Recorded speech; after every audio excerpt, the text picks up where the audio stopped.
tarde, seja bem-vindo à celebração da IB Metrô.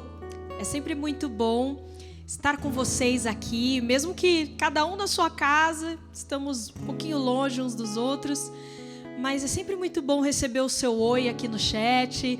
Então, por favor, vai mandando aí de onde você está falando. A gente quer saber quem são essas pessoas que têm nos acompanhado. E bem-vindo você que, de repente, é a primeira vez que está assistindo a gente. Que você seja muito abençoado hoje com a nossa celebração. E eu gostaria, antes da gente começar a cantar aqui junto, estou aqui com a minha Bíblia, gostaria que você, se quiser, abrir em Efésios 5:9. Deixa eu ver se é 5:9, desculpa, 5:19. Lá diz assim: mas deixem-se encher pelo Espírito, falando entre si com salmos, hinos e cânticos espirituais, cantando e louvando de coração ao Senhor, dando graças constantemente a Deus Pai por todas as coisas, em nome do nosso Senhor Jesus Cristo. Amém. Que palavra maravilhosa. Meu desejo nesse momento é que você possa pedir a Deus que Ele coloque um novo cântico nos seus lábios. Que você possa renovar o seu relacionamento com Deus nesse momento. Peça perdão pelos seus pecados. Que você peça para Deus te purificar nesse momento. Então, feche os seus olhos que agora a gente vai convidar a presença de Deus, entronizar o seu nome aqui entre nós.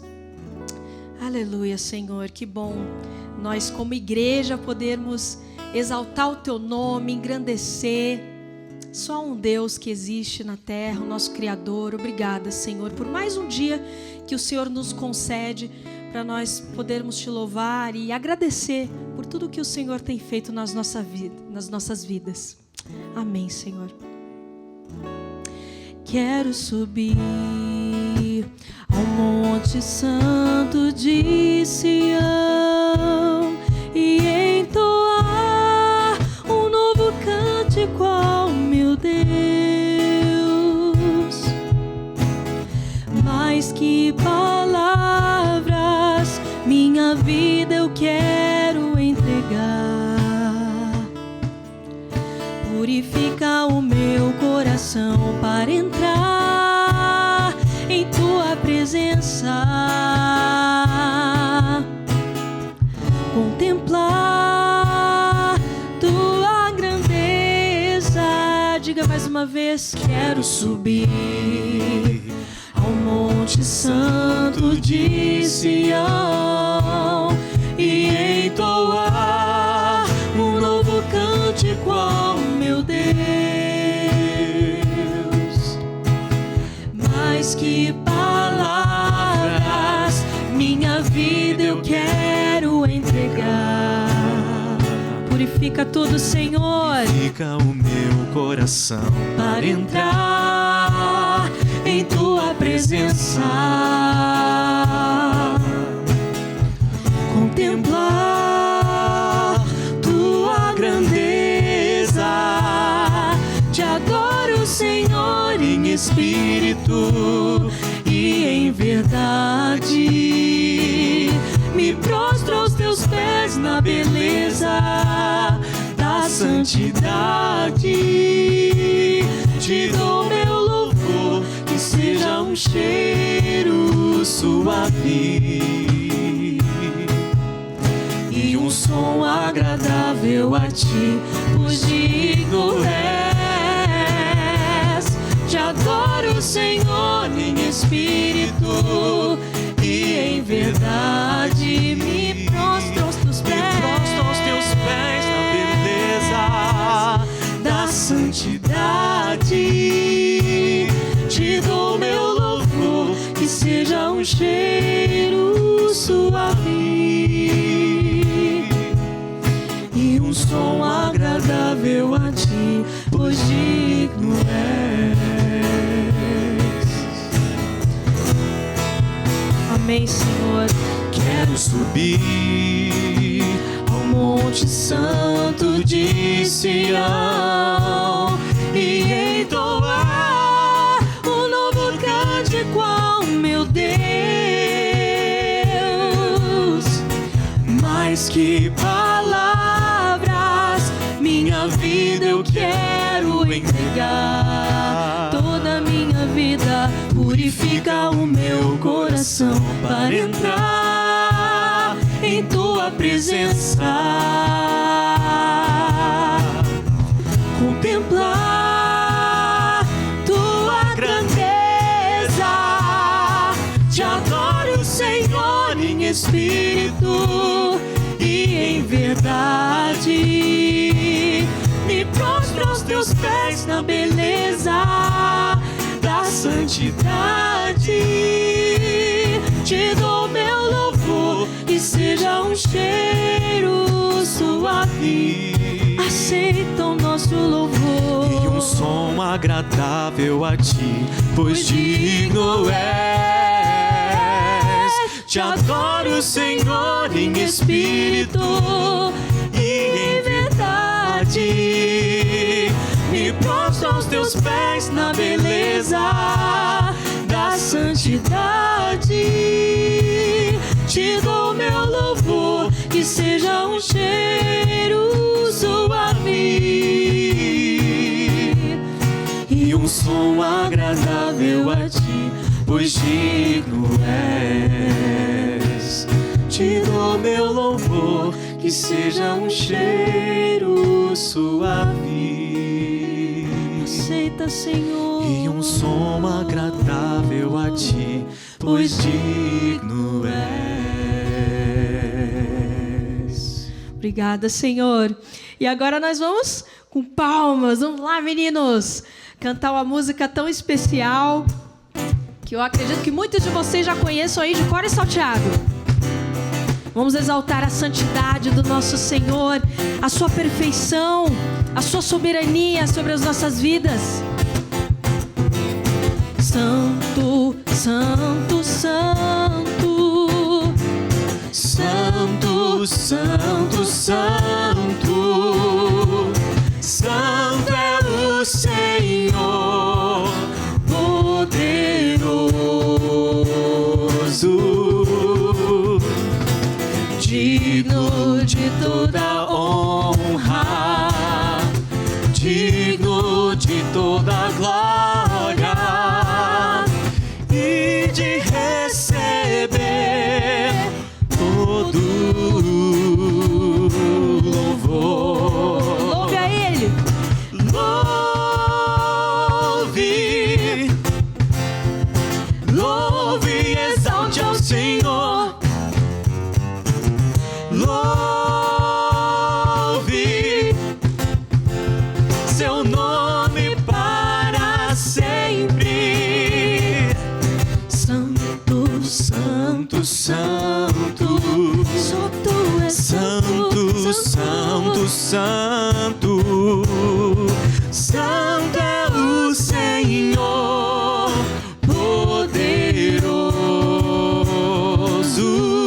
poderoso, digno de toda honra e de toda glória. digno de toda glória e de receber todo louvor. Então louve. Louve, louve e exalte ao Senhor. Yeah. Louve seu nome para sempre. Louve, Louve. louve e exalte ao Senhor.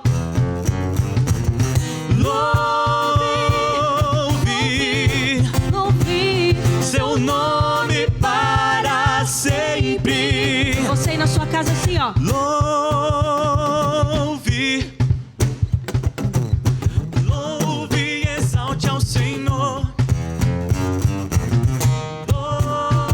Louve Todos nós juntos. seu nome para sempre. Aleluia. Sim, Senhor. Eu quero te adorar, Pai, todos os dias da minha vida, porque o Senhor é o motivo da minha alegria, da minha felicidade. E quando eu digo felicidade, eu não quero dizer um estado de espírito, mas é uma constância, mesmo nos dias turbulentos, mesmo nos dias mais tristes. A felicidade é a certeza de nós não estarmos sozinhos, mas que o Senhor cuida de nós e que o Senhor não perde o controle de absolutamente nada. Que só em Ti, Senhor, nós somos completos. Amém.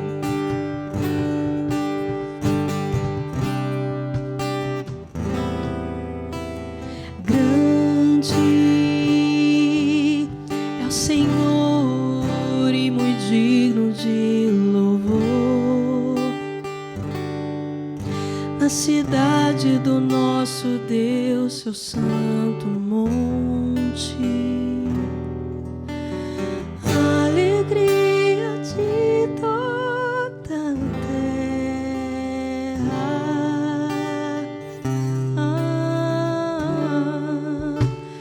Grande é o Senhor em quem nós temos a vitória, e que nos ajuda contra o inimigo. Por isso diante dele nos prostramos,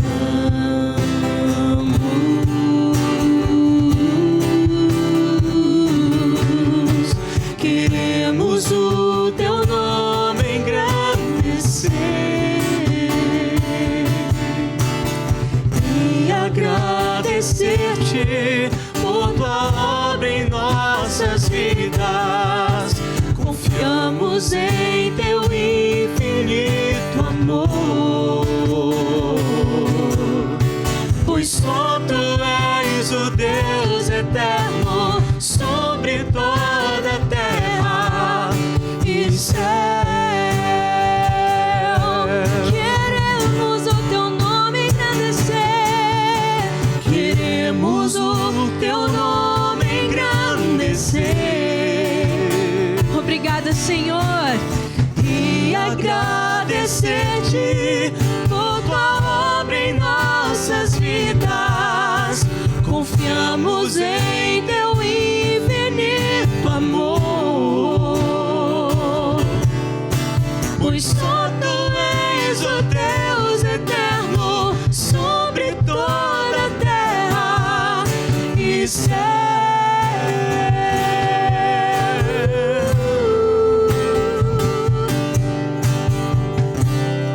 Te exaltamos, Senhor, por tudo que és.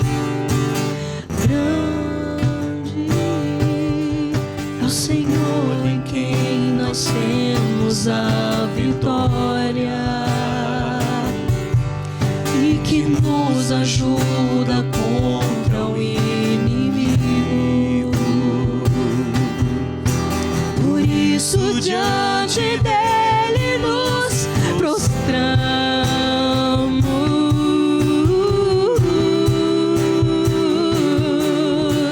queremos o teu nome engrandecer e agradecer-te por tua obra em nossas vidas. Confiamos em teu infinito amor, pois só tu és o Deus eterno sobre toda a terra e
nós te exaltamos em espírito e em verdade.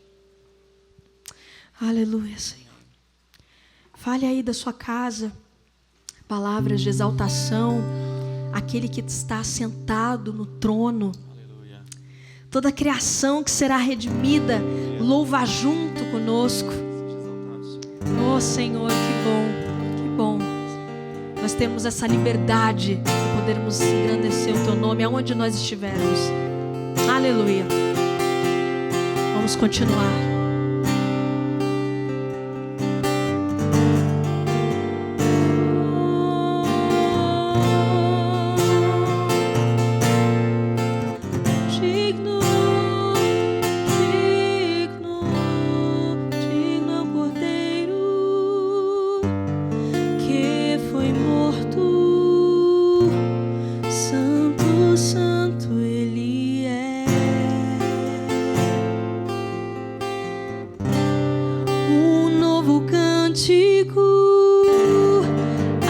Se assenta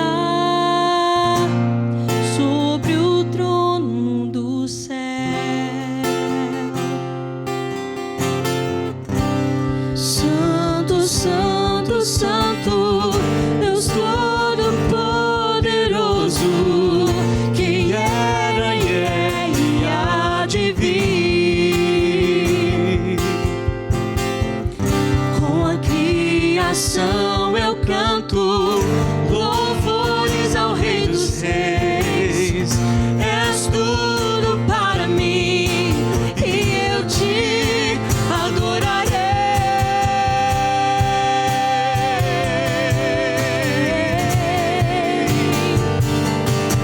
Com todo o meu ser eu te adorarei, Senhor. Está vestido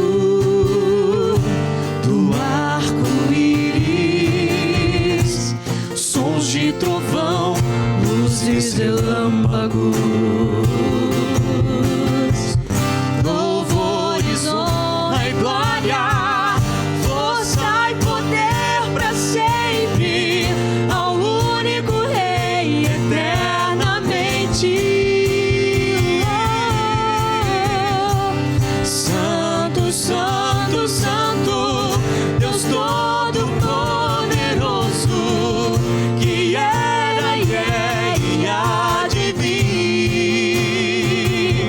Com todo mundo eu canto, com a criação eu canto louvores ao Rei dos Reis. És tudo para mim e eu te adorarei. Pra sempre te adorarei, Senhor.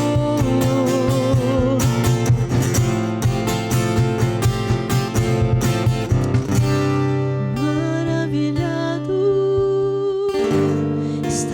extasiado, eu fico ao ouvir teu nome.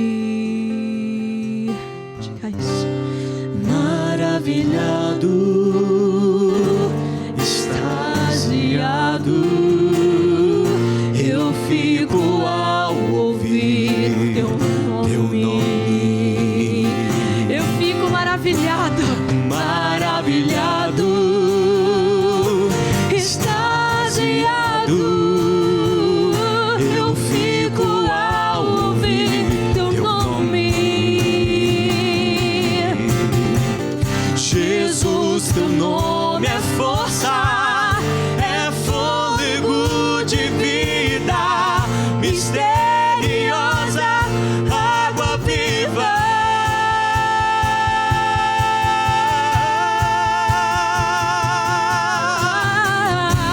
Santo, Santo, Santo, Deus Todo-Poderoso, que era e é e há de vir. Com a criação eu canto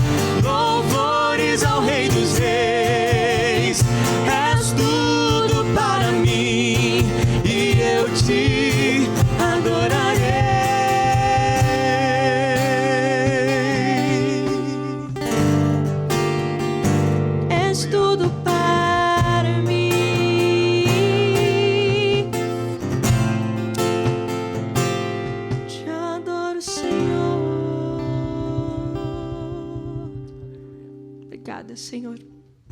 Amém. E continuando a nossa celebração, nós vamos ter agora o momento da criançada, o momento IB Metrozinho. Então fica ligado aí, já separa a sua Bíblia e se prepara também para cantar agora, que vai ter uma música muito legal.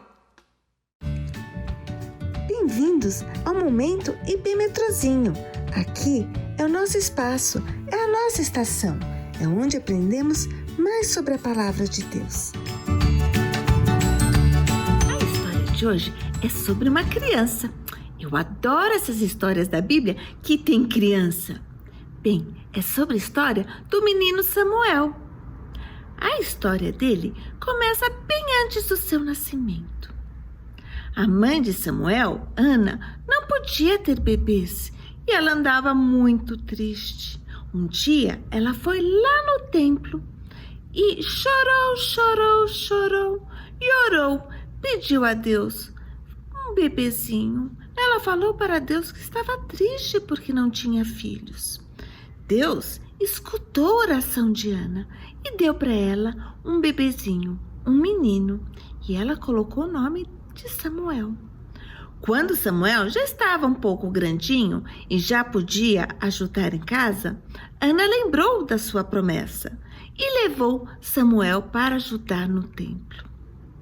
Samuel ajudava limpando as taças, varrendo. Ele ajudava muito o sacerdote Eli, que já estava um pouco velhinho. Certa noite, Samuel estava dormindo na sua caminha quando ele escutou: Samuel, Samuel! Samuel levantou correndo e foi até o sacerdote, achando que o velhinho precisava da sua ajuda. O velhinho disse: Não, Samuel, eu não te chamei. Volte para a sua cama. Samuel voltou e foi dormir. Uma segunda vez, Samuel escutou: Samuel, Samuel! Rapidamente, o menino levantou e saiu correndo para ajudar o sacerdote. E de novo, Eli disse para ele: Não, Samuel, eu não estou te chamando. Pode ser que essa voz que você está escutando seja a voz de Deus. Samuel voltou para sua cama e ficou deitadinho, dormindo. Uma terceira vez, ele escutou: Samuel, Samuel! Só que dessa vez, ele sabia que não era o sacerdote Eli, e sim, era a voz de Deus. Então ele acordou e disse: Pode falar, Deus, pode falar, meu Senhor. Aqui está o seu servo. Estou pronto para ouvir a sua voz. E Deus falou para Samuel que ele tinha muitos planos para Samuel. E que Samuel iria trabalhar para Deus, iria servi-lo e fazer grandes coisas. Samuel foi um grande profeta da Bíblia. E sabe que é importante? Ele escutou a voz de Deus e serviu a Deus com alegria no seu templo e para a sua nação. Temos agora um versículo bem especial para aprendermos sobre a lição de hoje. O versículo de hoje é bem fácil, está lá no livro de 1 Samuel. Vamos aprender juntos? Samuel disse: Fale, pois o teu servo está ouvindo. 1 Samuel 3:10. Agora, um dos momentos que eu mais gosto, o momento da adoração. Hoje, nós temos uma música bem especial e bem animada dos 3 palavrinhas. E é sobre Samuel. Vamos aprender?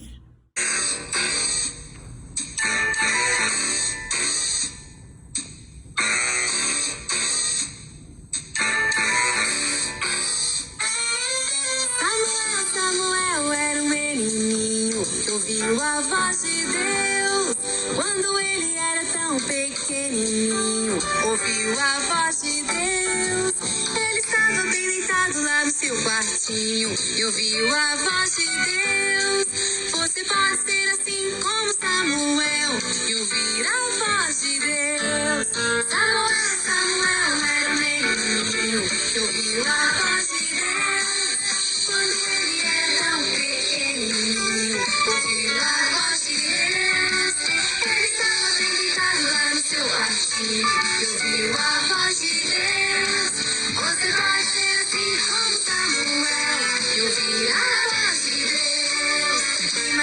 Que legal, como deve ter sido ouvir a voz do nosso Senhor, que chamou Samuel pelo seu nome, com sua voz de amor.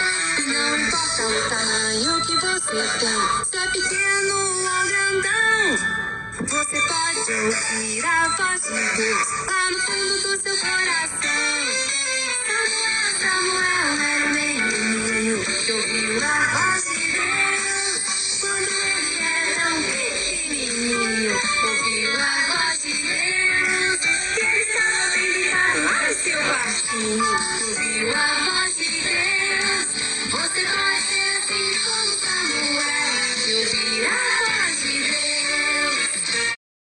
Chegamos ao final do Momento IB Metrozinho. Mas tem mais atividade para as crianças. Vamos lá no aplicativo, porque hoje separamos um vídeo da história de Samuel, um vídeo da música das 3 palavrinhas e ainda atividades para colorir.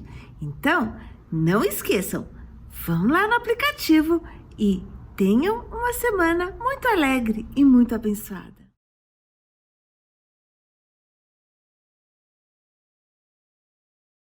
Nós vamos agora para o nosso momento de dízimos e ofertas. Esse tempo que é tão especial quanto outro do nosso culto, da nossa celebração, quando nós adoramos ao Senhor com aquilo que Ele nos coloca às mãos, com os nossos bens. Nós devolvemos aquilo que das mãos do Senhor recebemos. E a IB Metrô é um campo missionário, está no seu começo e nós já temos experimentado tantas bênçãos de provisão, o Senhor levantando mantenedores, gente que acredita, que faz parte, que investe. E a gente já tem sonhado lá na frente. A gente ainda nem tem ainda um local para se reunir. Na verdade, a gente tinha um local para se reunir. E quem sabe, talvez, nesse tempo de pandemia, a gente já precise ir para um lugar maior. Então a gente tem se preparado, tem feito um caixa para isso. E as ofertas têm abençoado a nossa manutenção nesse tempo, enquanto a gente tem produzido conteúdo, tem tantos compromissos, e a gente já tem pensado lá na frente, quando a gente tiver o nosso lugar e a gente puder se reunir. Desde já também, IB Metrô tem abençoado projetos missionários, como o IBTE, que ajuda crianças e adolescentes na região da Cracolândia, aqui de São Paulo. E desde já a gente quer agradecer você que tem já investido, que tem contribuído. E nesse momento você pode aí pegar a câmera do seu celular, vai aparecer um QR Code aí no cantinho da sua tela. Você pode colocar a câmera em frente a ele e ele já vai dar acesso a você ao site do Eu Igreja. E lá você pode escolher o seu tipo de doação, a melhor maneira de contribuir e participar. Mas caso você esteja assistindo o culto do seu telefone, você pode enviar uma mensagem para o WhatsApp que está aparecendo aí na tela, o WhatsApp da IB Metrô, e solicitar a nossa conta bancária, onde você também vai poder abençoar a IB Metrô, tá bom? A gente quer aproveitar esse tempo também e orar por tanta gente que está com dificuldade financeira.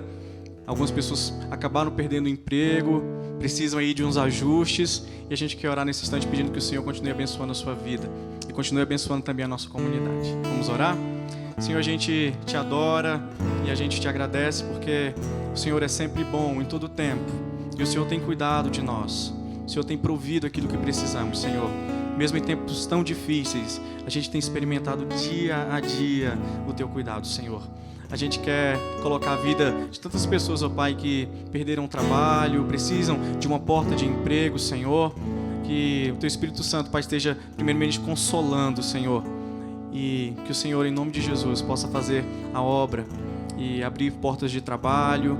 Mesmo nesse tempo difícil, Senhor, o Senhor pode operar esses milagres. O Senhor possa dar criatividade, estratégia, Senhor. Desenvolver criatividade, dons, talentos. E a gente tem visto tantas pessoas que têm se desenvolvido nesse tempo. E a gente acredita que é a boa mão do Senhor também ajudando. E é por isso que a gente coloca a nossa oração diante do Senhor, o nosso pedido, para que o Senhor abençoe, Pai, todas as famílias. Que o Senhor continue abençoando a nossa comunidade, a nossa igreja, Pai. Em nome de Jesus. Amém.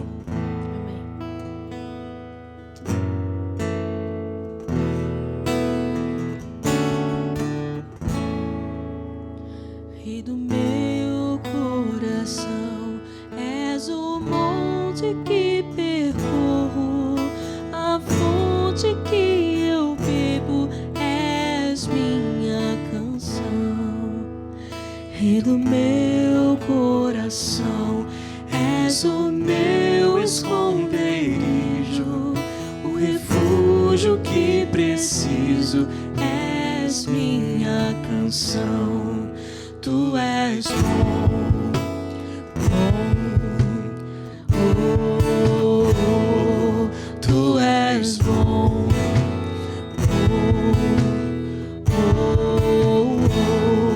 tu és bom,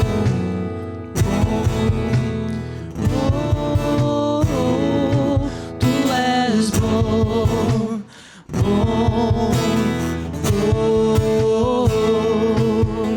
Rei do meu coração, és o vento em minhas velas, a âncora no mar, és minha canção. Rei do meu coração, és o fogo em minhas veias, o eco em meus dias, és minha canção. Tu és o meu coração, és o vento em minhas velas, a âncora no mar, és minha canção. Rei do meu coração, és o fogo em minhas veias, o eco em meus dias, és minha canção.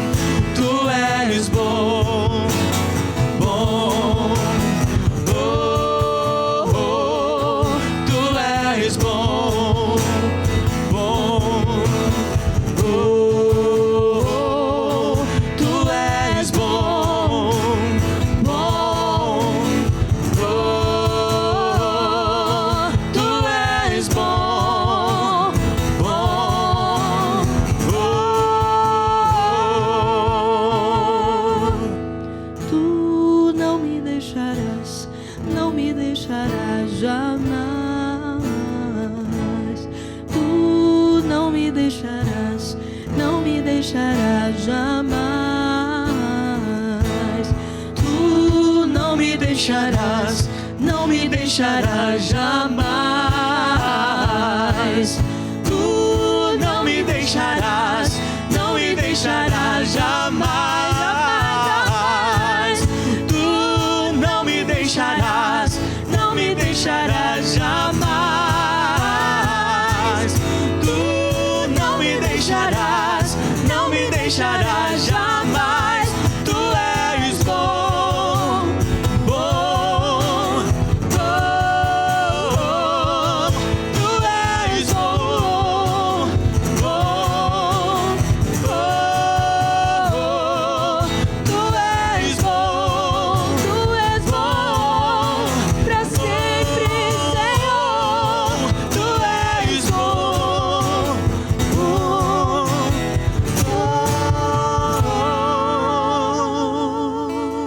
Aleluia, aleluia. Muito boa tarde. É sempre uma alegria a gente estar junto, como a Andressa disse, nessa celebração especial. Nós estamos no dia 5 de julho. Quem diria que a gente chegaria na metade do ano e ainda nessa situação tão incerta, tão difícil, tão complicada. Mas se nós temos uma certeza e ela se renova sobre nós, a cada dia nós acabamos de cantar: Tu nunca nos deixarás.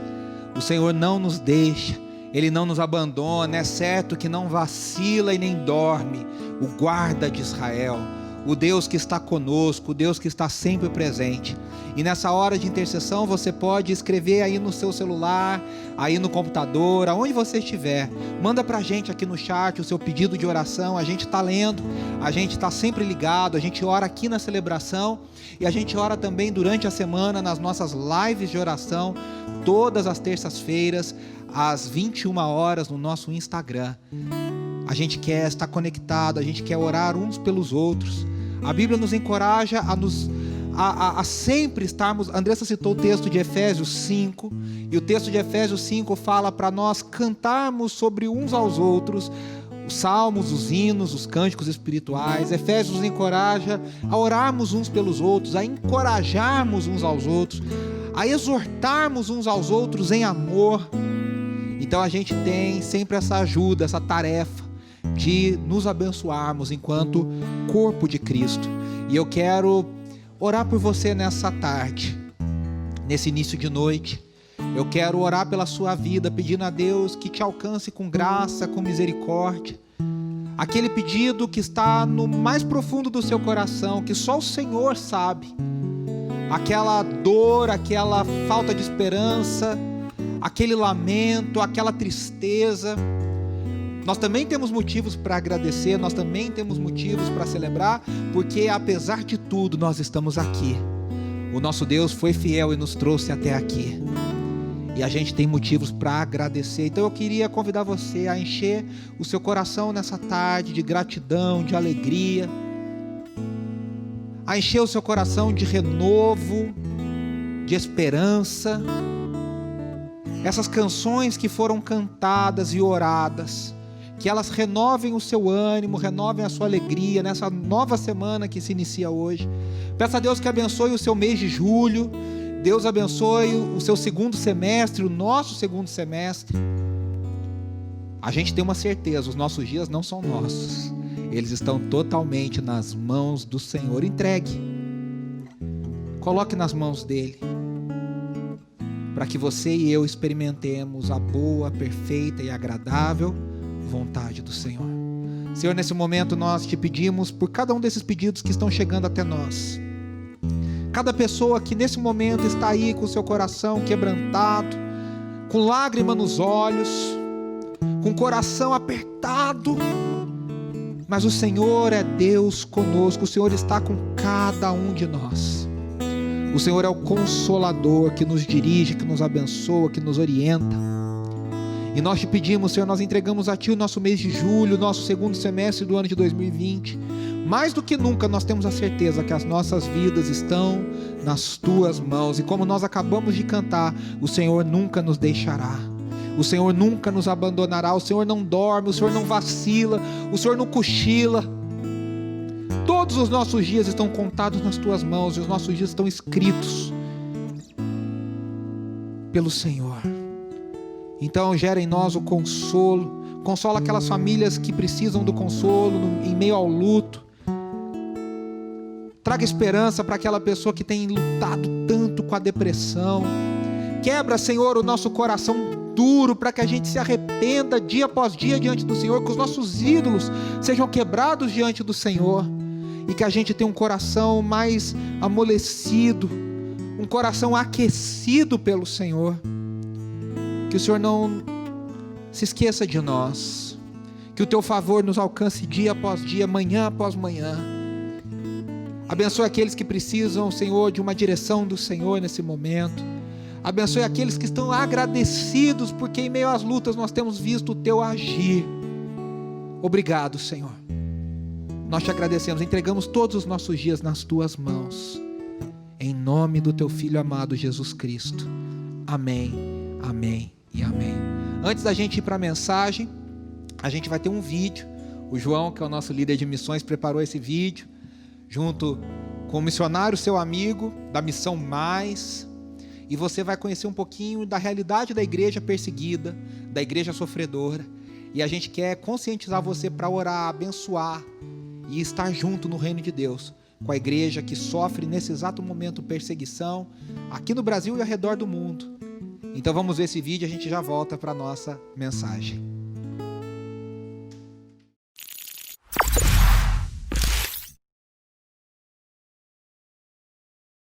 Olá, queridos, que bom estarmos reunidos mais uma vez, mais um domingo para adorar ao Senhor, mesmo que online. E no nosso momento missionário de hoje a gente vai lembrar de irmãos que sabem muito bem o que é conviver com essa realidade de não poderem se reunir para adorar a Deus, de ter que se esconderem para cultuar ao Senhor, que são os irmãos da igreja perseguida, da igreja que sofre em tantos lugares do mundo. São irmãs e irmãs que são pressionados todos os dias, seja por governo, seja pela sociedade onde vivem, por professarem a fé em Jesus, por declararem a sua fé em Jesus. Nesse tempo de pandemia, nós temos recebido notícias tão tristes dessa parte do corpo de Cristo que tem sofrido ainda mais nesse tempo de pandemia.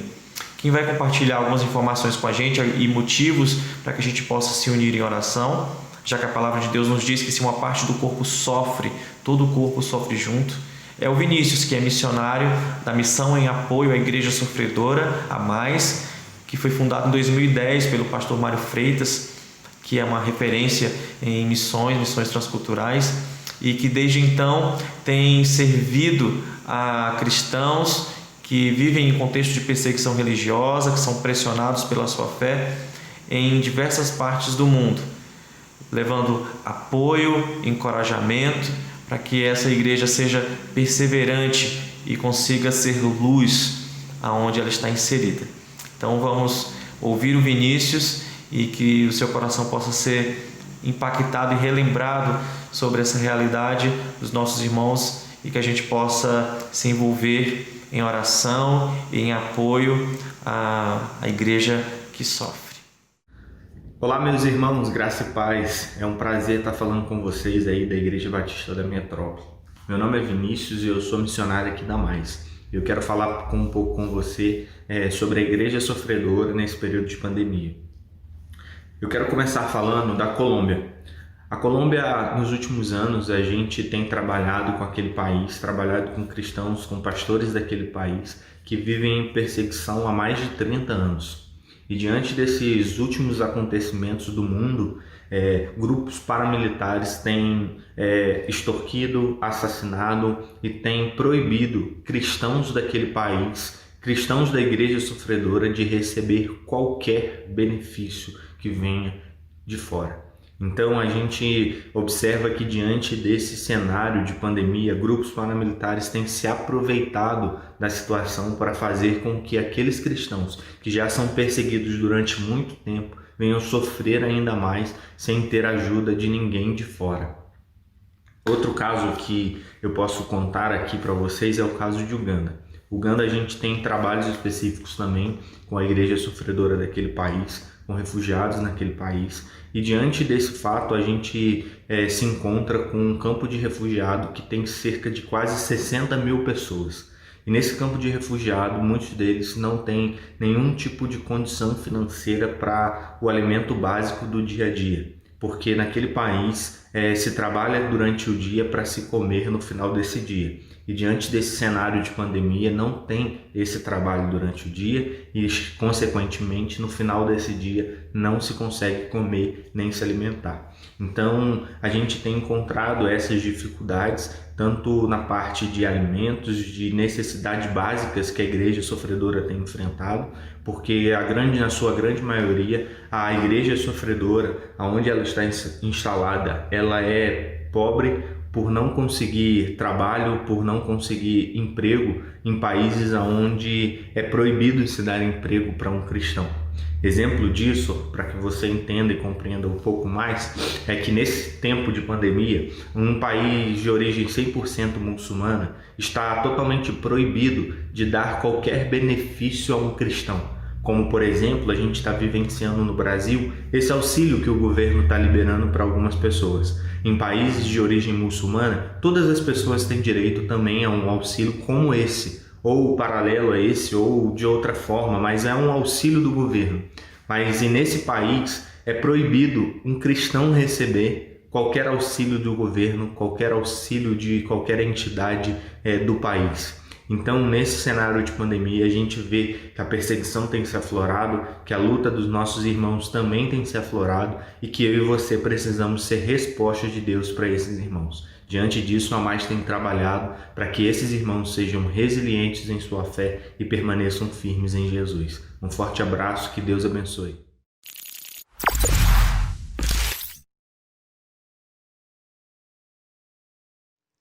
Que bênção a gente poder compartilhar do sofrimento e da realidade da igreja sofredora. É meu dever, é seu dever a gente orar sempre. Eu me lembro que ainda adolescente, no começo da adolescência, na época que eu achava que eu era adulto, né? Que os meus amigos lembram dessa fase.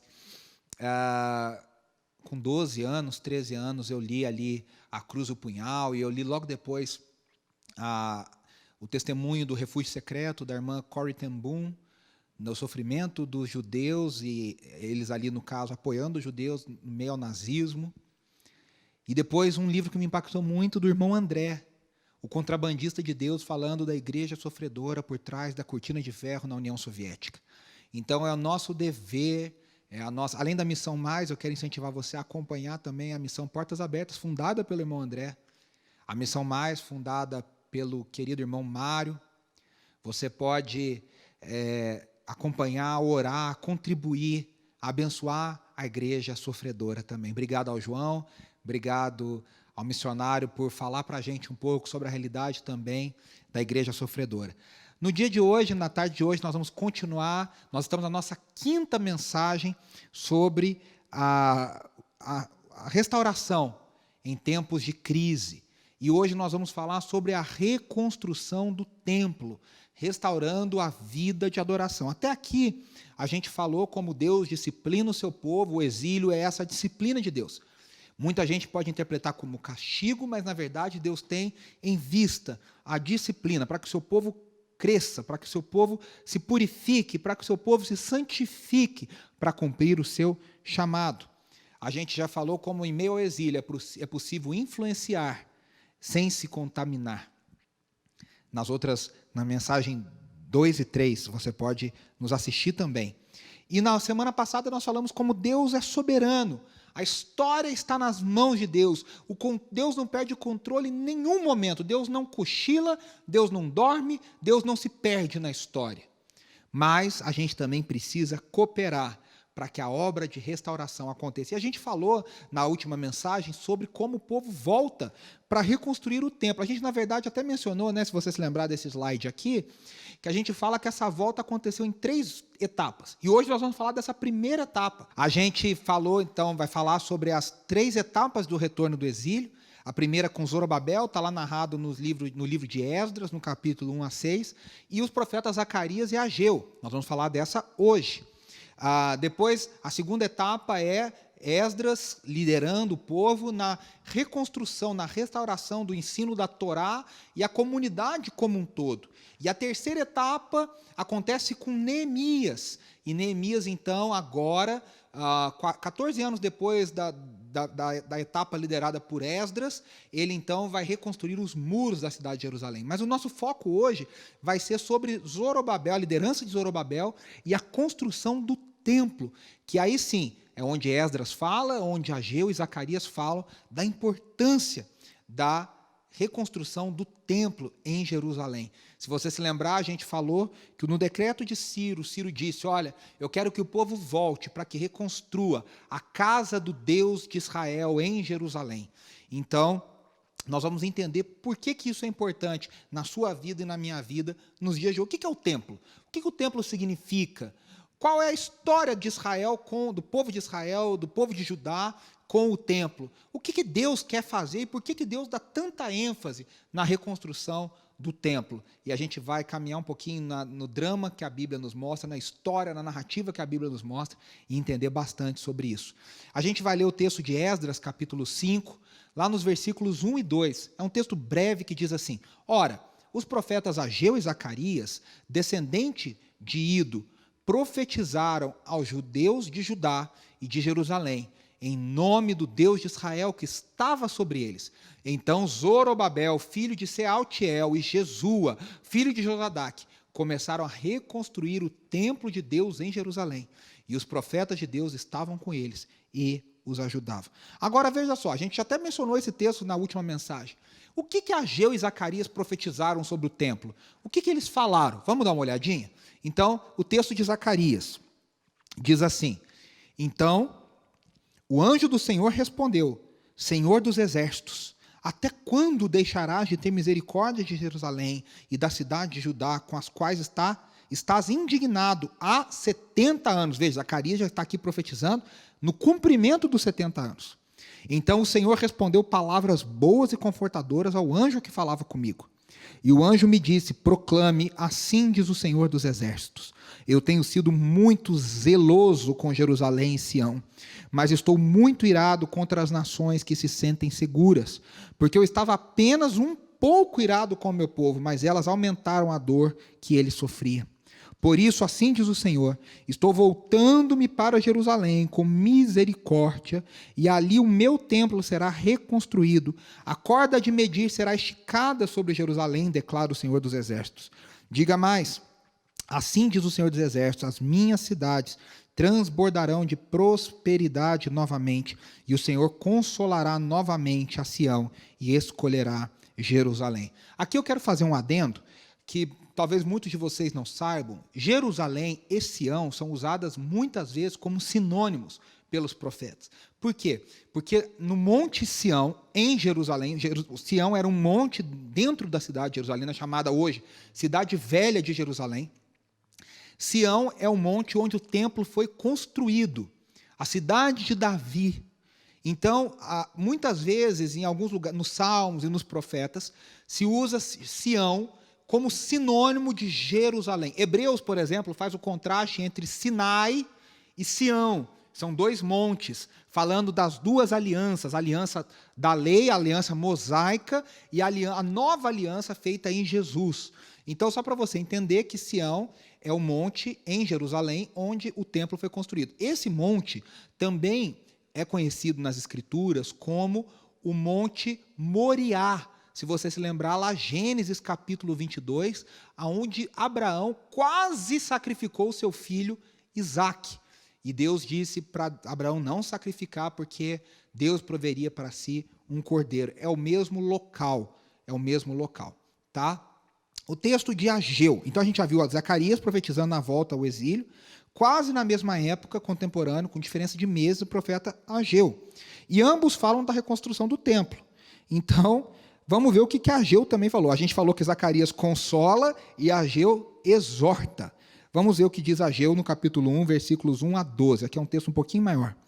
No primeiro dia do 6º mês, do 2º ano do reinado de Dario, a palavra do Senhor veio por meio do profeta Ageu ao governador de Judá, Zorobabel, filho de Sealtiel, e ao sumo sacerdote Josué, filho de Jeozadaque, dizendo: assim diz o Senhor dos Exércitos, este povo afirma, ainda não chegou o tempo de reconstruir a casa do Senhor.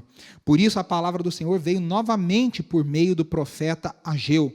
Acaso é tempo de vocês morarem em casas de fino acabamento, enquanto a minha casa continua destruída? Agora, assim diz o Senhor dos Exércitos, vejam aonde os seus caminhos os levaram. Vocês têm plantado muito e colhido pouco. Vocês comem, mas não se fartam, bebem, mas não se satisfazem, vestem-se, mas não se aquecem. Aquele que recebe salário, recebe-o para colocá-lo numa bolsa furada. Assim diz o Senhor dos Exércitos, vejam onde os seus caminhos os levaram. Suba um monte para trazer madeira, construa um templo para que eu me alegre e nele no templo, seja glorificado, diz o Senhor. Vocês esperavam muito, mas para a surpresa de vocês acabou sendo pouco. E o que vocês trouxeram para casa, eu dissipei com um sopro. E por que eu fiz isso? Pergunta o Senhor dos Exércitos. Por causa do meu templo, que ainda está destruído, enquanto cada um de vocês se ocupa com a sua própria casa. Por isso, por causa de vocês, o céu reteu o orvalho, e a terra deixou de dar o seu fruto. Provoquei uma seca nos campos e nos montes, que atingiu o trigo, o vinho, o azeite e tudo mais que a terra produz, e também os homens e o gado. O trabalho das mãos de vocês foi prejudicado. Zorobabel, filho de Sealtiel, o sumo sacerdote Josué, filho de Jeozadaque, e todo o restante do povo obedeceram à voz do Senhor, o seu Deus, por causa das palavras do profeta Ageu, a quem o Senhor, o seu Deus, enviara, e o povo temeu ao Senhor. A grande pergunta que fica para nós aqui, queridos, é: por que Deus dá tanta importância para o templo? Por que Deus levanta 2 profetas para profetizarem, para falarem em seu nome, para que o povo se animasse, consolando e exortando, Zacarias e Ageu, para que o povo voltasse, para que Zorobabel liderasse a reconstrução do templo? Por que era tão importante? Qual é a história do templo, da habitação de Deus em meio ao seu povo? E aí, a gente vai ver aí no slide, você vê aí na foto, o tabernáculo do deserto.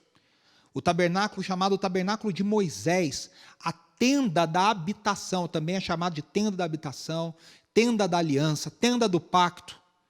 O tabernáculo do deserto, são todos nomes usados para se referir a essa estrutura que foi montada por Deus, orientada por Deus, montada por Moisés e pelo povo, no deserto, nos 40 anos no deserto, e depois na conquista da terra prometida, na terra de Canaã, onde Deus estava formando o seu povo, e o tabernáculo foi colocado como uma prioridade. Se a gente lê o livro de Êxodo, por exemplo, o livro de Êxodo começa com a libertação, a história de Moisés, a libertação do Egito, e a partir do capítulo ali 18, 19, 20, é a hora do Sinai, onde Deus dá a Moisés a lei, onde Deus revela a Moisés a sua lei, e aonde Deus revela a Moisés como o tabernáculo deve ser construído. E todo o restante do livro de Êxodo, ele é dedicado aos detalhes da construção desse tabernáculo. Isso nos mostra algumas coisas. Então, nos mostra que ele era uma prioridade, porque Deus dá atenção aos menores detalhes. Deus não fala para Moisés, faz qualquer coisa aí que eu me alegro em qualquer coisa. Como a gente fala hoje em dia, né? Para a glória de Deus, como se Deus aceitasse qualquer coisa. Deus fala das cores, Deus fala dos materiais. Deus fala em Êxodo 32 que ele levanta um homem específico chamado Bezalel. E Deus diz a Moisés, eu enchi esse homem do Espírito para que ele tivesse o quê? Vai profetizar? Não, ele vai ter capacidade manual, técnica, para construir aquilo que eu pedi. É isso que Deus diz para Moisés em Êxodo capítulo 32. Então Deus orienta e Deus capacita para que seja obedecido e seja feito de acordo com aquilo que ele pediu. Os presentes dos egípcios agora estão sendo usados para a construção desse tabernáculo. E esse tabernáculo no deserto, ele tem, olha, se você olhar na figura aí, Cadinho, volta o slide para a gente ver. Ele tem cores, ele tem textura, ele tem cortinas. Os utensílios são feitos de ouro. A Arca da Aliança é toda revestida de ouro, com 2 querubins com asas que se tocam. E ali é chamado de local da propiciação, aonde a presença de Deus se revela. A nuvem da glória de Deus ali fala com Moisés e diante do povo. E veja, esse tabernáculo é tão central, que ele é colocado, ele é montado, e o acampamento, olha na figura aí, o acampamento é feito em volta deste tabernáculo. Ele é feito em volta deste tabernáculo. Então ficava geograficamente, arquitetonicamente, claro para o povo de Israel, sendo formado ali, sendo ensinado quem eles eram. Fica claro que o centro da vida deles era o centro da adoração. O tabernáculo era um local onde Deus disse, eu vou habitar no meio do meu povo. Então, para o povo de Israel, o tabernáculo sempre foi o local onde o céu encontra a terra. O povo de Israel já tinha outras referências, por exemplo, e Moisés escreve essa história para contar para esse povo no deserto. Jacó teve um sonho onde ele viu uma escada onde os anjos subiam e desciam. E ele disse, eu não sabia que Deus habitava aqui, que Deus estava aqui. O tabernáculo é esse local onde os anjos sobem e descem, onde o céu e a terra se fundem numa realidade só, onde Deus está ali, a presença de Deus. E esse tabernáculo era dividido em partes, então havia o átrio exterior, que é esse local dentro da cerca, ali entre a cerca e a outra tenda. Dentro da tenda tinha 2 lugares, o santo lugar, que era o primeiro, passando a primeira cortina, e depois havia o Santo dos Santos, onde havia outro véu, onde estava a Arca da Aliança. E no Santo dos Santos, somente um homem entrava uma vez ao ano diante da presença de Deus. Era um lugar muito restrito, tamanha a santidade de Deus. Havia incenso, fumaça, para que Deus não sentisse o cheiro da carne pecaminosa. Então esse é o tabernáculo. Muitos anos depois, esse tabernáculo fica montado e ele continua em uso. Ali há os sacrifícios, a bacia, onde os sacerdotes se lavam, os levitas se lavam, ao altar de sacrifício, porque foi estabelecido esse sistema de redenção, mas era um sistema limitado, porque tinha que ser repetido, vez após vez, ano após ano, no dia do Yom Kippur, no dia do perdão, onde o sumo sacerdote entrava cheio de sinos pelo seu corpo, com a corda no seu tornozelo, porque se ele morresse, não podiam nem entrar lá para tirá-lo, tinham que puxar pela corda de fora. Tamanha a santidade de Deus. E esse sistema perdura pela história de Israel há muito tempo, até o reinado de Davi. E Davi tem uma coisa muito interessante, porque o que acontece? Os filisteus, devido ao pecado do povo de Israel, roubam a arca no reinado de Saul. Eles roubam a arca. E eles levam a arca para a sua terra. Só que a arca na terra dos filisteus traz maldição para os filisteus. E aí o que acontece? Os filisteus, tem a história lá que o deus deles, a arca foi colocada diante dos deuses dele, no dia seguinte o deus deles estava prostrado diante da arca. Eles colocam o deus de novo para cima, no dia seguinte está de novo ele prostrado. E depois o deus se quebra, a estátua se quebra. E aí os filisteus devolvem a arca para Israel em carros de bois. E diz, onde os bois forem, é Deus que está guiando. E essa arca volta para Israel e fica mais ou menos 30 anos na casa de uma família, na casa de Obed-edom. E aí Davi se lembra da Arca da Aliança. O tabernáculo continuava operando porque os sacrifícios não podiam parar. Só que sem a arca lá, em Siló, numa cidade chamada Siló. E ali em Siló, a gente vê que o sistema da arca, o sistema sacrificial continuava operando sem a arca. E Davi, então, quando se torna rei, ele está unificando todos os reinos. Pela primeira vez é chamado reino unificado. As 12 tribos agora estão debaixo da mesma liderança, da liderança de Davi. E aí Davi, para unificar, decide pegar um lugar neutro, um lugar central, e ele transforma, então, Jerusalém, que ele conquistou dos jebuseus. Ele então, decide... Ele toma a cidade pelo túnel, que é chamado hoje lá de túnel de Ezequias, é muito legal, eu tive lá em 2009, é muito bacana passar por ali.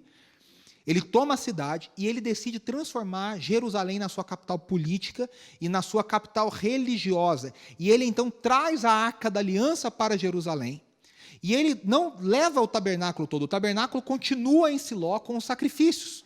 Mas Davi então decide criar um sistema de adoração no chamado Tabernáculo de Davi. Era uma tenda, simplesmente. Não havia divisões. Não havia santo dos santos, santo lugar, não havia isso. Era uma tenda. E ele criou um turno, ele criou uma escala de centenas de levitas, músicos, mestres no que faziam na família. Lá em Crônicas fala que eram as famílias de Asaf, Emã e Jedutum. Cantores, instrumentistas, porteiros. E eles se revezavam em turnos durante 24 horas por dia, 7 dias por semana, 365 dias no ano. No ano bissexto, 366. Eles se revezavam. E eles, então, adoravam a Deus diante da Arca da Aliança. Ali existe uma prefiguração da nova aliança. Por quê? Porque não tinha véu. Os levitas adoravam, não era o povo todo, mas já era mais gente que adorava diante da arca. Esse é um mistério que a gente não consegue entender. Por quê? Porque o texto bíblico ele fala de duas formas. Parece que Davi quis, mas Deus também se agradou. Então é aquela história, não sei se Davi quis, se Deus quis, como é que é a coisa. O fato é que as duas realidades se entrelaçam e Deus então agora passa a habitar em Sião. Por isso que nós cantamos hoje, no seu santo monte. Qual é o santo monte? O santo monte é Sião, a alegria de toda a terra. Por quê? Porque a presença de Deus sai de Sião para toda a terra. Por isso que o Salmo diz, Deus te abençoe desde Sião. Deus habita, o Salmo diz, a gente até aplica isso de forma às vezes meio confusa, o Salmo diz, Deus habita em meio aos louvores. Claro, a Arca da Aliança, esse texto é em referência ao templo. Não é que quando a gente canta, Deus habita. Tudo bem, a gente canta, Deus está conosco, claro. Mas o Salmo foi escrito num contexto do templo, no tabernáculo de Davi, quando os levitas cantavam diante da arca. E a arca era a presença de Deus na terra. Então Deus habitava entre louvores. A habitação de Deus em Sião. O Salmo diz, Deus mora em Sião. Deus escolheu Sião para a sua morada. Deus escolheu Sião para a sua habitação. Então o tabernáculo de Davi, os salmos, os profetas citam Sião como a morada de Deus. Isaías capítulo 2, o profeta Isaías diz que subam as nações a Sião para aprender da lei do Senhor. Só que aqui é interessante porque os profetas começam a usar Sião e não parece a Jerusalém que eles conhecem. Parece que eles apontam para uma Jerusalém utópica, para uma Jerusalém ainda desconhecida, que ainda não tinha atingido a sua plenitude. Então eles começam a criar uma expectativa no povo de um reino e de uma Jerusalém que vai ser construída sobre esse reino completo do Senhor. A gente vai entender isso depois, que isso vai acontecer quando Cristo voltar no final dos tempos. E aí Apocalipse 21 e 22 terminam com essa cidade, a Nova Jerusalém. Olha que interessante, que coisa linda. E aí a gente vê um terceiro momento da habitação de Deus com seu povo, que é o Templo de Salomão. Agora, então, Davi não pode construir esse templo, mas ele prepara tudo. Ele prepara o suprimento, ele prepara as ferramentas, ele prepara tudo. E Salomão conclui essa obra de um jeito muito legal, não podia se fazer barulho, tamanho respeito que tinha pelo templo. As pedras eram cortadas em outro lugar e eram trazidas para Jerusalém já prontas para se encaixarem. Não tinha barulho de martelo, não tinha barulho das ferramentas. Mas ele agora é o símbolo máximo da presença de Deus em meio ao seu povo. E segundo Crônicas, capítulo 7, o texto tão conhecido que diz: "Se o meu povo, que se chama pelo meu nome". Esse texto está em meio ao contexto de que quando os sacerdotes consagram o templo, a glória de Deus enche o templo. E os sacerdotes não conseguem nem ficar ali em pé. Tamanha a glória de Deus, o ápice da presença de Deus. Só que esse templo é destruído. Quando? Quando Nabucodonosor, e a gente já falou dessa história nas últimas mensagens, invade Jerusalém. Foi profetizado por Isaías, profetizado por Jeremias. E Nabucodonosor destrói o templo, queima o templo de Salomão. E ele rouba os utensílios, ele rouba a Arca da Aliança e leva para a Babilônia. E agora, aquele símbolo máximo da glória de Deus sobre Israel, do momento mais glorioso de Israel, política, militar, economicamente, agora se torna o símbolo máximo da disciplina de Deus sobre o seu povo. O templo é destruído. E a sua reconstrução, então, que a gente está falando em Ageu, Zacarias, Esdras, na liderança de Zorobabel, deveria ser o símbolo da volta do favor de Deus sobre o seu povo. Entende? Por isso que Deus fala tanto sobre a reconstrução desse templo, porque o templo era onde Deus habitava na terra. O templo não era uma figura, ele era onde a presença de Deus tocava a terra. Por isso que a volta do favor de Deus estava intimamente ligada à reconstrução do templo. Só que veja só, a gente já falou, né? Ageu 1:8, construa o templo para que eu me alegre, nele seja glorificado. Sem o templo, meus irmãos, veja só, sem o sistema de adoração, parou o sacrifício, parou. Há uma interrupção de 70 anos do chamado de Israel. Israel pausou, estava em stand-by. O Salmo 137 nos conta uma coisa muito curiosa. O salmista escreve da Babilônia e diz assim: sentados às margens do rio da Babilônia, nós sentávamos e chorávamos. Os nossos opressores pediam: cantem para nós as canções de Sião. E eles diziam: como eu cantarei o cântico do Senhor em terra estranha? Veja só, o louvor de Deus, os cânticos de Sião não foram feitos para serem cantados em terra estranha. Os cânticos de Sião foram feitos para serem cantados em Sião. Há muitos e muitos anos atrás eu ouvi o querido Marcos Witt falando uma coisa maravilhosa, as características, inclusive tem no seu livro chamado Adoremos, as características daqueles que são nascidos em Sião. O cântico de Sião, o cântico do Espírito, o cântico que flui de Deus. Então a reconstrução, a volta do povo simboliza a volta do cântico de alegria, o cântico de esperança, o cântico de adoração. Então a sua reconstrução deveria ser o símbolo máximo da volta do favor de Deus.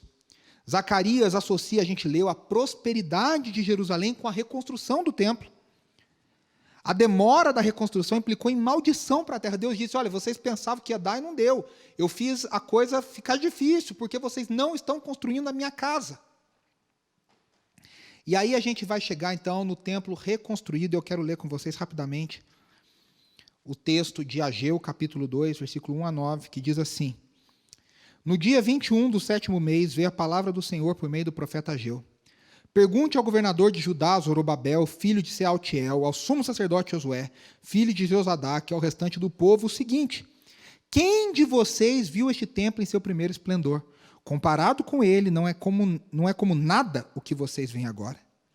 Coragem, Zorobabel, declara o Senhor. Coragem, sumo sacerdote Josué, filho de Josadaque. Coragem ao trabalho, ó povo da terra, declara o Senhor, porque eu estou com vocês, declara o Senhor dos exércitos. Esta é a aliança que fiz com vocês quando vocês saíram do Egito. Meu espírito está entre vocês, não tenham medo. Veja que o próprio Deus recupera a ideia do exílio como um novo êxodo. Assim diz o Senhor dos exércitos: dentro de pouco tempo farei tremer o céu, a terra, o mar e o continente.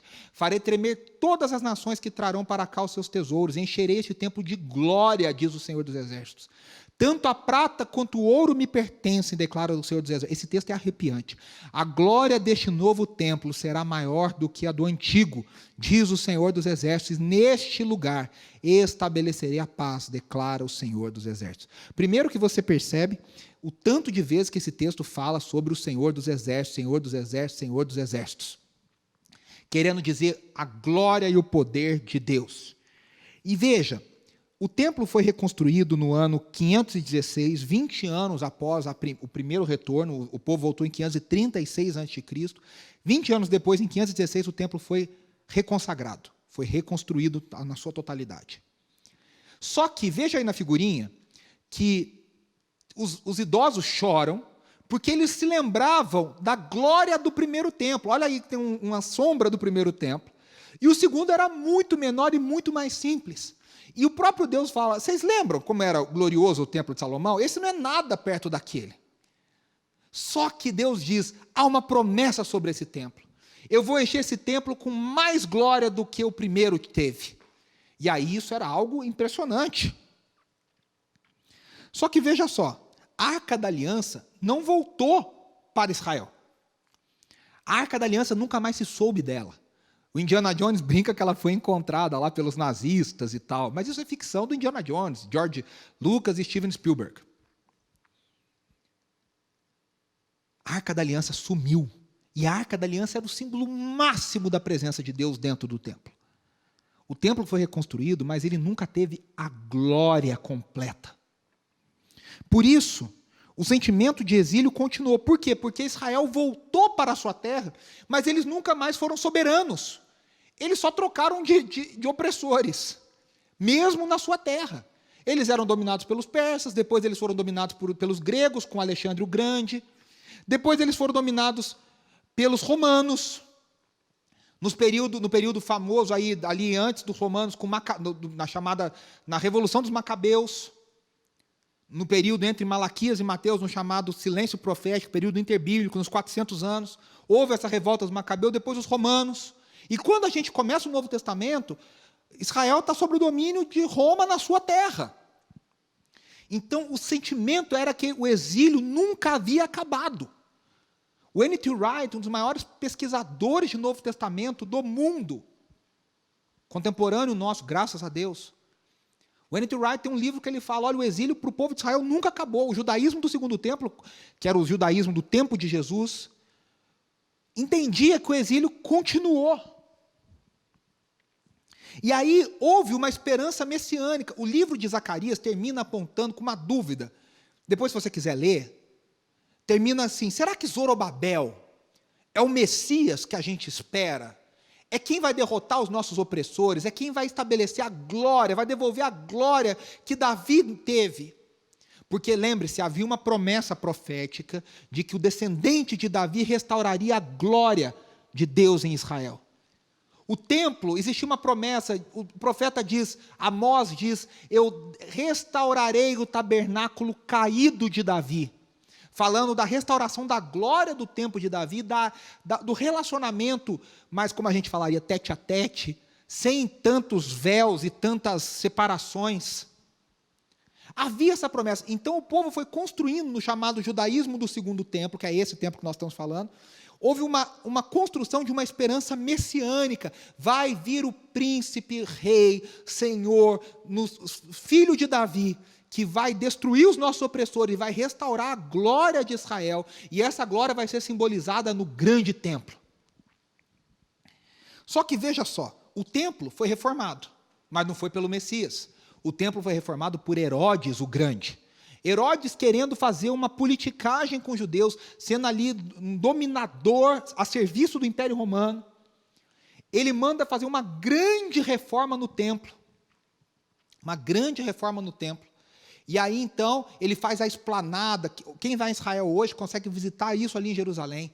É um lugar muito bonito, é muito grande. Ele manda cavar nas profundezas para achar as bases do templo de Salomão e reconstruir a partir dali, seguindo o modelo.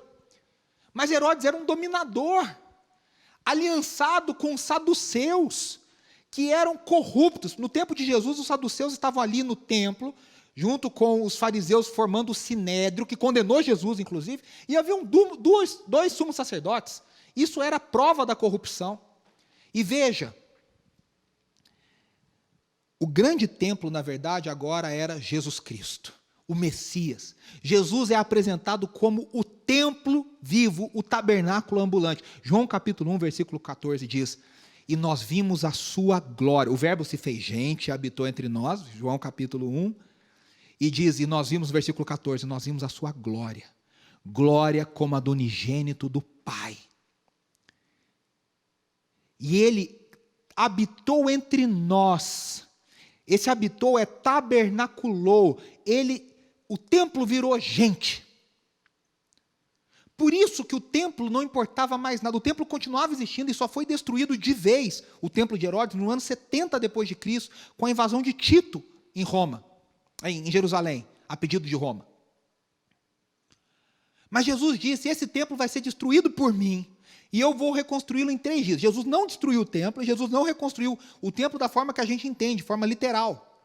Mas o templo ali já estava destituído da sua glória, porque a glória que era do templo foi absorvida pela corrupção, foi feita ali tantas coisas profanas. Antíoco IV, no período dos Macabeus, ofereceu um porco dentro do Santo dos Santos. E Jesus agora, a glória de Deus encarnada, a Arca da Aliança encarnada, o templo vivo, aonde o céu toca a terra agora, em Jesus, Deus e homem 100%. E Jesus então fala: eu vou destruir esse templo e vou reconstruí-lo. O que ele estava falando? Da prefiguração do que ele ia construir agora, da sua comunidade. Jesus Cristo agora ia formar o seu corpo. Um templo vivo também, agora só com um templo coletivo, que era a igreja do Senhor Jesus Cristo. Jesus é o cumprimento final. Veja, onde Israel não conseguiu obedecer. Nós vamos ver que mesmo com Esdras, Neemias, Ageu, Zacarias, Israel não conseguiu obedecer. Israel pecou de novo, mesmo sendo disciplinado por Deus, mas agora Jesus Cristo cumpre o que Adão não conseguiu e que o que Israel não conseguiu. Jesus é o segundo Adão. Jesus é o cumprimento pleno de Israel. Ele é o Messias prometido, filho de Davi.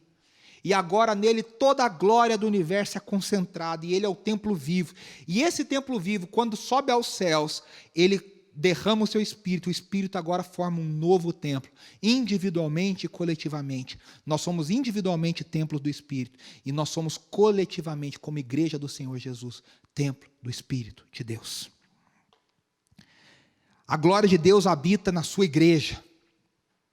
Tinha uma música muito antiga que a gente cantava: sua glória enche a terra, sua glória enche a terra, sua glória enche a terra, santo é o Senhor. A igreja deve viver para a glória de Deus. A glória de Deus enche a igreja, e a igreja deve viver para a glória de Deus. Nós somos templos vivos. Onde o céu toca a terra hoje? Na igreja. A igreja é o lugar, é o locus, diz o Leslie Newbegin, um grande estudioso, missionário, missiólogo. A igreja é o locus do reino de Deus, é onde o reino de Deus acontece, é onde o céu já toca a terra. Por quê? Porque Cristo Jesus anunciou o reino inaugurado, mas o reino ainda não completado. A gente vai até ver isso aí, ó. O templo escatológico, a gente vive o já e ainda não. Veja, o profeta está anunciando: lembrem-se da promessa do reino futuro de Deus. As nações vão se juntar, os profetas falaram, Isaías fala isso. Isaías 60, 61, 62, leia lá. Miqueias fala sobre isso. As nações vão se juntar e vão adorar o Rei Jesus. Mas a gente fala, mas espera aí, Jesus veio, inaugurou o reino, mas o mundo ainda está sofrendo, ainda tem pecado, ainda temos miséria, ainda temos pandemia. Porque a gente já vive a inauguração do reino de Deus, ainda não em completude. A gente vive esse tempo difícil, esse paradoxal. Os últimos dias já começaram, mas não terminaram. O Senhor ainda não voltou. E quando Ele voltar, meus irmãos, a esperança é o templo escatológico, é o templo que Ezequiel viu. É o templo que está lá em Apocalipse 21 e 22, na Nova Jerusalém. É o templo que Hebreus diz, agora nós entramos pelo novo e vivo caminho, pelo sangue de Jesus, não mais em tabernáculos humanos, mas no tabernáculo celestial. E nós entramos na presença de Deus no tabernáculo celestial, já hoje. Enquanto nós adoramos aqui, o J.K. Bill fala que existe adoração em nível sincrônico e nível diacrônico. A gente adora simultaneamente terra e céu, porque a igreja é onde a terra encontra o céu, onde o céu encontra a terra, como diria a música antigamente, não sei se a igreja subiu, se o céu desceu, só sei que está cheio de anjos de Deus. E diacronicamente, ou seja, apontando, em tempos diferentes, por isso diacrônico, apontando para a completude toda. Enquanto a igreja adora, nós estamos apontando o dia que Cristo Jesus voltará, e nós estaremos todos naquela cena de Apocalipse 4 e 5, dizendo, nós cantamos isso hoje, santo, santo, santo é o Senhor poderoso, glória, honra, poder, riqueza, sabedoria, ao que se assenta no trono e ao Cordeiro, seja todo o louvor. É isso que a gente faz. Só que a gente vive nesse já e ainda não. Então, aonde que o céu já é realidade na terra? Na igreja do Senhor Jesus Cristo. Quando eu e você manifestamos o caráter, a lei, os valores do reino de Deus, o céu toca a terra. E nós ainda aguardamos o reino definitivo do Senhor. O dia que nós estaremos diante do trono cantando, ao que está sentado no trono e ao Cordeiro, seja o louvor e a honra e a glória e o domínio pelos séculos dos séculos. Amém. Ei, coisa linda. Vamos concluir? A adoração é central ao povo de Deus para que o povo de Deus mantenha o seu chamado. Em Jesus, nós, como sua igreja, estamos cumprindo o chamado de Deus para Israel. Qual era o chamado de Deus para Israel? Sejam luz para as nações. O que a igreja é? Luz para as nações, sal da terra, preservando e abençoando, dando sabor, mostrando o que é a vida com Deus. A igreja hoje é o templo vivo que cumpre o chamado de adoração de Israel. Portanto, nós devemos viver para a glória de Deus, em todo o tempo, porque agora a gente não tem mais templo. Nós somos o templo. Aqui não é um templo. Você está na pandemia, você não pode ir na igreja, não significa nada no dia de hoje, porque a igreja, claro, a gente quer a comunhão, a gente quer estar junto, a gente quer relacionamento, mas não é um local sagrado que faz a diferença. Na sua casa, você é um templo vivo, e nós juntos, conectados pelo Espírito, somos templo do Espírito Santo e vivemos para a glória de Deus, e tudo que nós fazemos para a glória de Deus, porque a gente não faz só no lugar sagrado, a gente faz, porque não existe esse lugar sagrado, o lugar sagrado sou eu. O local sagrado é a igreja, onde a igreja de Cristo pisa. A igreja sofredora que nós vimos, a igreja perseguida, onde essa igreja existe, pisa e vive, é um local sagrado. Deus está agindo. Mas a gente ainda aponta, Maranata, vem Senhor Jesus, volta Senhor Jesus. A vitória final, o Senhor vai derrotar todos os inimigos, vai colocar todos debaixo dos seus pés e por último vai derrotar a morte, como diz 1 Coríntios 15. E eu quero ler com você a aplicação, para a gente encerrar. A disciplina de Deus também vem sobre nós para a restauração da centralidade de Deus em nossa vida. O templo significa isso para nós hoje. Significava isso para Israel e significa para nós hoje. A restauração da centralidade da adoração, da dependência, daquilo que a gente faz de mais importante, que deve ser restaurado na vida de seu povo.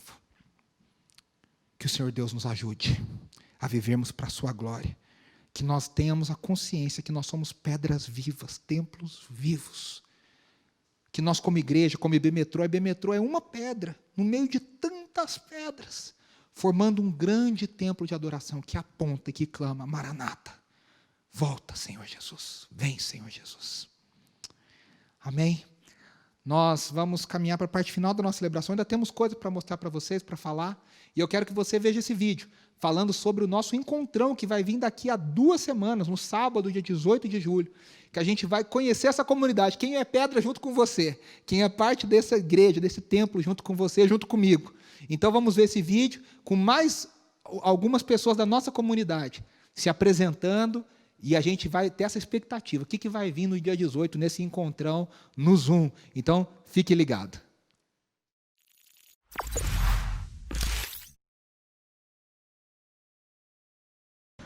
Oi, gente, meu nome é Elizabeth e vim aqui falar um pouquinho de mim. O que eu gosto de fazer é, além de comer, óbvio, eu gosto muito de cantar. Cantar move minha vida, meu mundo, é uma coisa maravilhosa, faz um bem, a gente se renova todo cantando, com música, é muito bom, a vida é boa demais. Mas eu vim aqui também para falar para vocês, estar conosco no nosso primeiro encontro da IBMetrô em julho.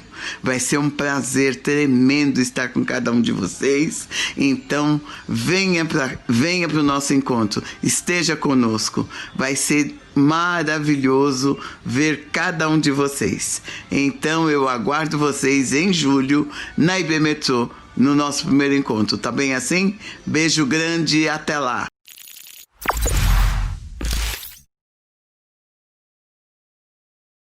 A gente está chegando ao final da nossa celebração. Quero agradecer você por ter ficado aqui com a gente. Que você compartilhe essa mensagem, compartilhe esse link. A gente tem as nossas mensagens lá no nosso podcast, lá no Spotify. Você pode ouvir de novo enquanto está fazendo outras coisas, deslocando para quem já voltou ao trabalho, lavando louça. E lembrando, né? A gente sempre tem a nossa live de oração às terças-feiras, às 21 horas. E nós também temos as nossas lives quinzenais da IBMetrô SA, às quintas-feiras, às 21 horas, no Instagram da IBMetrô. Deus te abençoe e te dê uma semana abençoada. Lembrando, a adoração merece a centralidade, precisa estar no centro da nossa vida. Que você viva para a glória de Deus e viva para adorar a Deus, em espírito e em verdade. Seja abençoado, tenha uma semana abençoada, na graça e na paz do nosso Senhor Jesus Cristo. Deus te abençoe. Amém. E até a semana que vem. E vamos finalizar cantando assim. Vamos lá, João. Santo, Santo, Santo, Santo, Santo, Santo, Santo é o Senhor, poderoso,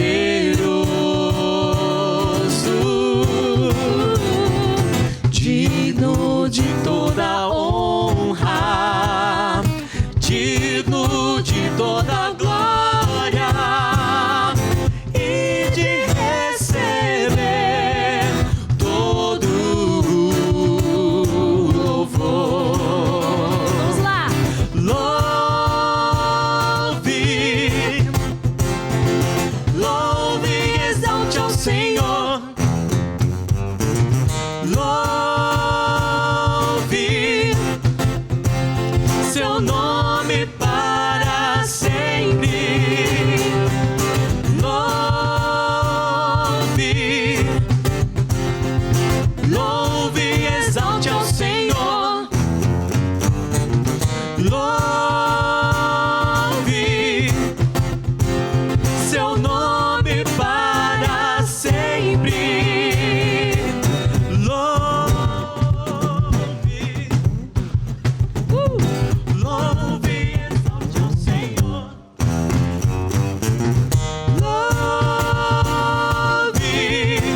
seu nome para sempre.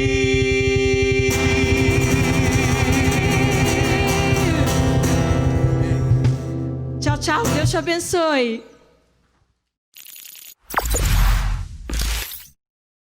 Olá, meu nome é Juliana e eu faço parte da IB Metrô. Meu ministério é o Ministério IB Metrozinho, o Ministério Infantil das Crianças. Agora o meu convite é para você. Você está com vontade de participar do nosso ministério e pode nos ajudar a contribuir em diversas áreas? Mande uma mensagem para o número 9898-21117 e venha fazer parte com a gente.